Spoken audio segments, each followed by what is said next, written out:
Y'all, hello, my name is Anna and welcome back to this YouTube channel, and today I was thinking of talking a little bit about a certain book called Big Magic.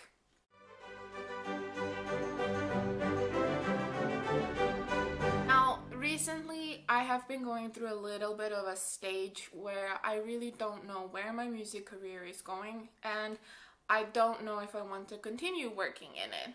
So I was looking through my shelf and saw this book, The Big Magic by Elizabeth Gilbert. I thought that I could do a book review, but I stumbled upon a problem when I was rereading it, and I stumbled upon a problem as well when it came to recording this video. And I have really postponed recording this until the last possible minute because I just have been struggling a little bit with what the book is really saying. So let me say that I do appreciate this book. It definitely has a lot of golden nuggets, and it definitely has that like kick your butt kind of mental attitude that you sometimes might need when you're going through these like cycles of creativity. I sat down to writing some things to organize this video, and I just couldn't really find a good way to stand for or stand against this book. I often wonder if Elizabeth Gilbert would have written this book if she never had the success from Eat, Pray, Love. She says in the book that she has never required her creativity to provide her bread and butter for her, and that is fine. I've been stuck in this world where I'm like, I don't really want to just work whatever and wherever, and I don't really want to just keep like having my foot halfway in here and halfway in here, because if my career, my music career, is not providing my bread and butter, then I feel like for someone who wants to put 150% into something, I cannot. I torn feeling, so to say, between the two careers or the two worlds, where it's just like, well, you do have to practice or train, so to say, for this many hours. But it's not that it's an hour sum, but you do have to train for more than an hour usually if you want to accomplish something or get better from the day before. And yes, I can equally get creative with practicing early in the morning, but even then, as a musician, I have these limits of like in between these hours from 10 p.m. for example to 5 or 10 a.m. sorry to 5 p.m. that I could freely practice. So I feel like certain things in this book like that are kind of like a bit okay, but would you really say this if you were educated or you were pursuing the creative field in something else?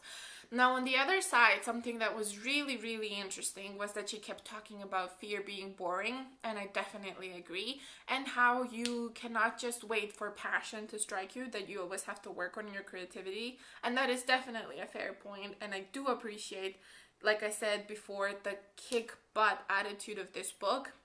It says, hard work guarantees nothing in realms of creativity. And then she talks about looking at the creative careers as like career versus vocation, where we consider creativity to be a vocation. And then the moment of truth. Talent means nothing, and connections mean everything. And the world of creativity is a mean and unfair place. And if I could, like in this video, I would like underline it, triple line it, highlight that message, because it's so true. And I also wanted to read this like conclusion page where she says, creativity is sacred and it is not sacred. What we make matters enormously, and it doesn't matter at all. We toil alone, and we are accompanied by spirits. We're terrified and we're brave. Art is a crushing chore and a wonderful privilege. Only when we are at our most playful can divinity finally get serious with us. Make space for all these paradoxes to be equally true inside your soul, and I promise you can make anything. So please calm down now and get back to work, okay? The treasures that are hidden inside you are hoping you will say yes. So yes, it's a paradoxical thing, this creative life, and I definitely think that as a musician, I definitely do not agree with some things because, for example, like she doesn't really advocate a lot for spending money on education, which is definitely fair. But I mean, for music, I think you definitely need to spend some time and study with somebody so you can develop these certain characteristics of sound, of music. But of course I agree that if you're like on your second or third master's degree, then maybe you should really consider if you're ready ever to really go into the music business independently. Is there a meaning to being creative? I know this is getting deep, but in the sense that like, whatever, if it works, it works. And I think I have been maybe a bit too serious with it lately. So I'm just like, you know what, I don't care anymore. If it works, it works. If it doesn't work, it doesn't work. I know I have spent countless of hours on practicing and getting better. And at this point, I don't know if pursuing it full-time is ever going to happen, which is okay. I mean, it's not the best. But the reality is that there is no money. Like she points out, in the creative fields, there's never money. And it's never really a career. It's like a corporate career where you can go through the ladder and make a lot of money. It's a lot about connections, and sometimes even those connections don't really work out. So reality is, really be honest with yourself, considerate of the whole unfairness. And I love it. That doesn't mean I'm quitting, but I think from now on it's going to be for my own creativity, like just to express myself.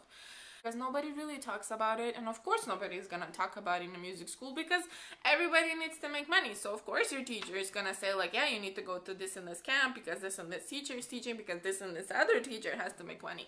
So I'm like, you know what, I have done all of those things, I have paid my dues with the connections and everything, and I'm just like, whatever.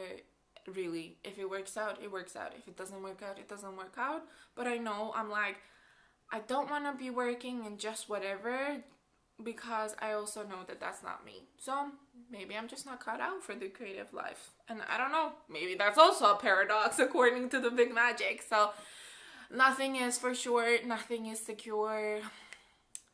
If this was inspiring to you, and if you would like to see more videos like this and follow me on my journey through this thing everybody calls life, so to say, in a cheesy note, then please subscribe, and then yeah, wait for my next video, and see you again. Bye.